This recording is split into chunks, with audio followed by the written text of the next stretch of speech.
La voix du mystère. Imaginez, un secret si ancien, qu'il a été oublié même par la poussière des déserts. Un murmure qui traverse les âges, porté par le vent chaud du Sahel, jusqu'à se loger au plus profond de votre âme.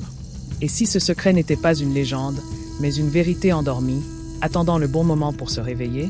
Ce soir, je ne vais pas vous raconter une histoire. Je vais vous ouvrir une porte. Une porte vers ce que l'Afrique a de plus profond, de plus insaisissable et de plus terrifiant. Accrochez-vous, car une fois cette porte franchie, rien ne sera plus jamais comme avant. Bienvenue dans La Voie du Mystère. Dans les replis inexplorés du Congo, là où la forêt est si dense que le soleil ne touche jamais le sol, se trouve le village de Ntoro. Un village comme tant d'autres, perdu dans l'immensité verte, peuplé de visages familiers et de cœurs simples. Mais Ntoro cache une particularité, une blessure que le temps n'a jamais pu cicatriser. Une nuit par an, à l'approche de la nouvelle lune de Mbira, un silence glacial s'abat sur le village. Les feux s'éteignent, les murmures cessent, et les âmes retiennent leur souffle, car elles savent.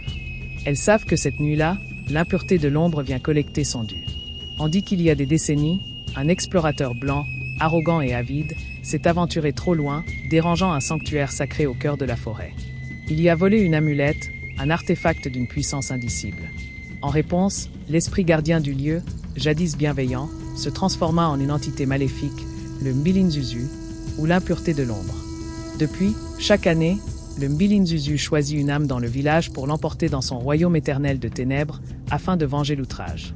Les parents s'enferment avec leurs enfants, les anciens prient. Mais personne n'échappe à l'appel de l'ombre, pas si le Mbilinzuzu a prononcé votre nom.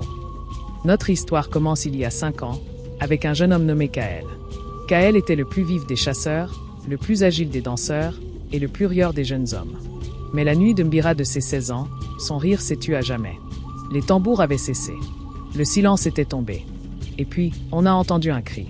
Un seul. Perçant. C'était Kael. Le Mbilinzuzu l'avait choisi.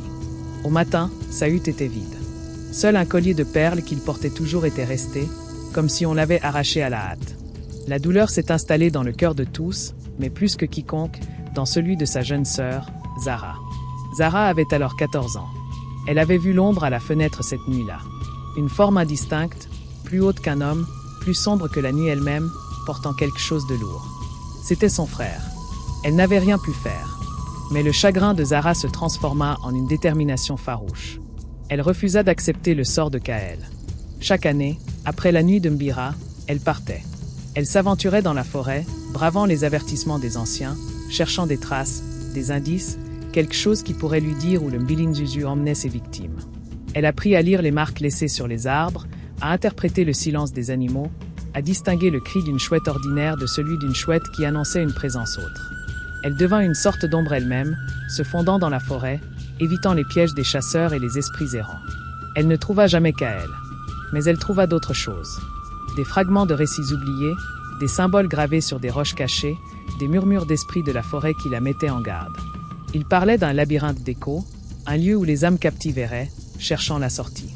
Il parlait de tissage d'illusions, des sorts jetés par le Mbilinzuzu pour masquer son véritable chemin. Et il parlait d'un cœur ancien, un artefact qui avait le pouvoir de briser le voile entre les mondes. Zara comprit que l'amulette volée par l'explorateur n'était pas l'objet le plus important. C'était le cœur ancien qu'elle cherchait, l'antidote à la malédiction, le seul espoir de libérer son frère et les autres âmes perdues. L'année de ses 19 ans, après 4 ans de recherches infructueuses, Zara découvrit une carte. Non pas une carte faite de papier, mais une série de sculptures dans une racine d'arbre, révélée par la lumière d'une éclipse rare. La carte pointait vers le Mpata Yankosi, la terre des lions. Un lieu de légende, dit-on gardé par des bêtes de l'ombre. Elle entreprit le voyage, accompagnée cette fois d'un vieux sage, Baba Jango, un homme dont les yeux avaient vu plus de couchers de soleil que d'étoiles dans le ciel. Baba Jango, gardien des contes et des rituels, avait une connaissance profonde des esprits et un respect inébranlable pour la forêt. Il avait mis en garde Zara contre les dangers, mais voyant sa détermination, il décida de l'accompagner, portant son bâton de bois orné de plumes et de coquillages. Le Mpata Yankosi n'était pas une plaine, mais un gigantesque ensemble de grottes, des entrailles de la terre où le silence était si épais qu'il semblait vouloir vous étouffer. Des peintures rupestres, plus anciennes que la mémoire des hommes, décoraient les parois, racontant l'histoire de la création et de la chute du Mbilinzuzu. Au plus profond du labyrinthe, ils trouvèrent une chambre. Au centre se trouvait un autel de pierre noire, et sur cet autel, le cœur ancien. Il ne ressemblait à aucune pierre connue, mais palpitait d'une lumière douce, chaude et puissante. Mais il n'était pas seul.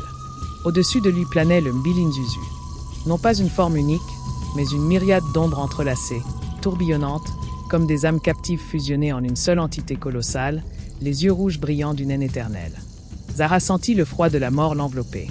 Le Mbilinzuzu libéra un cri qui fit trembler les roches, une cacophonie de milliers de voix torturées. Baba Jango, inébranlable, leva son bâton et commença un chant ancien, une mélodie d'apaisement et de défi, appelant les esprits bienveillants de la terre à leur aide. Le chant de Baba Jango agissait comme un bouclier, repoussant les tentacules d'ombre que le Mbilinzuzu lançait sur eux. Alors que Baba Jango distrayait l'entité, Zara fit un pas en avant. Elle avait appris que le Mbilinzuzu se nourrissait de la peur. Pour le vaincre, il fallait le défier avec ce qu'il redoutait le plus, l'amour et le souvenir. Elle posa la main sur le cœur ancien. Une vague d'énergie pure la traversa. Au lieu de l'arracher, elle tint le collier de perles de Kael qu'elle portait toujours. Elle parla à l'ombre, non pas avec colère, mais avec une tristesse profonde et une détermination inébranlable. « Tu t'es nourri de notre peur, de notre oubli », dit Zara d'une voix claire qui résonna dans la grotte. « Mais l'amour est plus fort que ta haine. Le souvenir est plus lumineux que tes ténèbres. Mon frère n'est pas oublié. Il vit dans mon cœur, comme toutes les âmes que tu as volées vivent dans le souvenir de ceux qui les aiment. » Le Mbilinzuzu rugit, ses formes d'ombre tressautèrent, comme si les mots de Zara le déchiraient de l'intérieur. Les yeux rouges scintillèrent de douleur.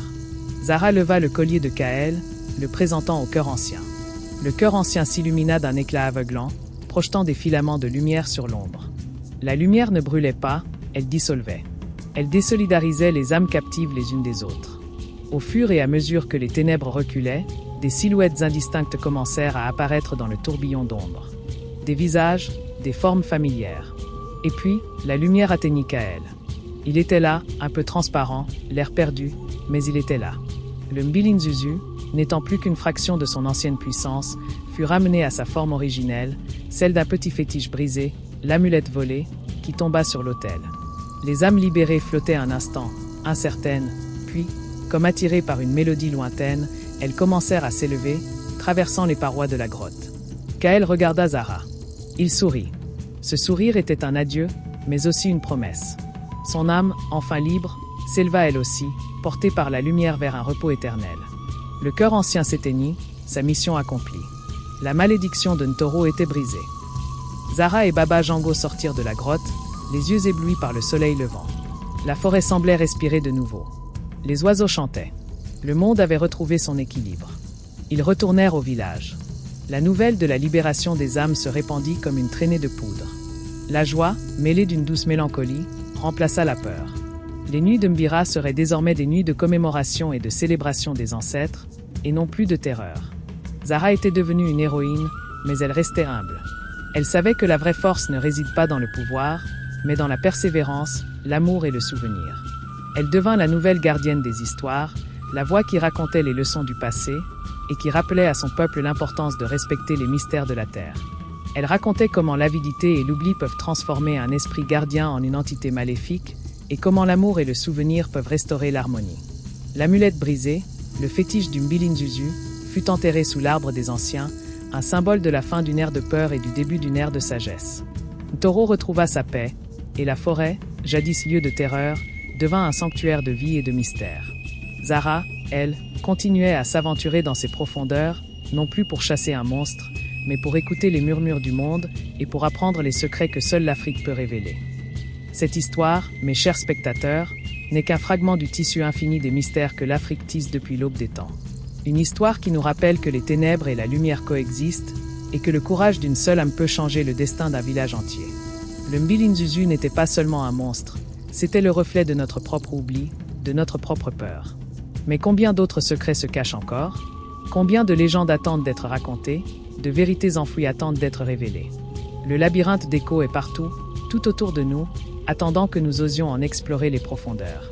Si cette histoire a fait vibrer une corde en vous, si elle a allumé une étincelle de curiosité et d'émerveillement, alors vous êtes au bon endroit. La voix du mystère est votre porte d'entrée vers ces récits oubliés, ces phénomènes inexpliqués et ces vérités cachées qui défient notre compréhension. Nous allons explorer ensemble les cryptides d'Afrique, les rituels anciens, les lieux maudits et les pouvoirs insoupçonnés. Ne laissez pas ces mystères s'évanouir dans le silence. Abonnez-vous dès maintenant à la Voix du Mystère, activez la cloche pour ne manquer aucune de nos prochaines explorations, et rejoignez notre communauté de chercheurs de vérité. Parce que dans l'ombre de chaque légende, se cache peut-être la clé de notre propre existence. Et croyez-moi, l'Afrique n'a pas fini de nous surprendre. Rendez-vous la semaine prochaine pour un nouveau voyage au cœur de l'inexpliqué, si vous osez.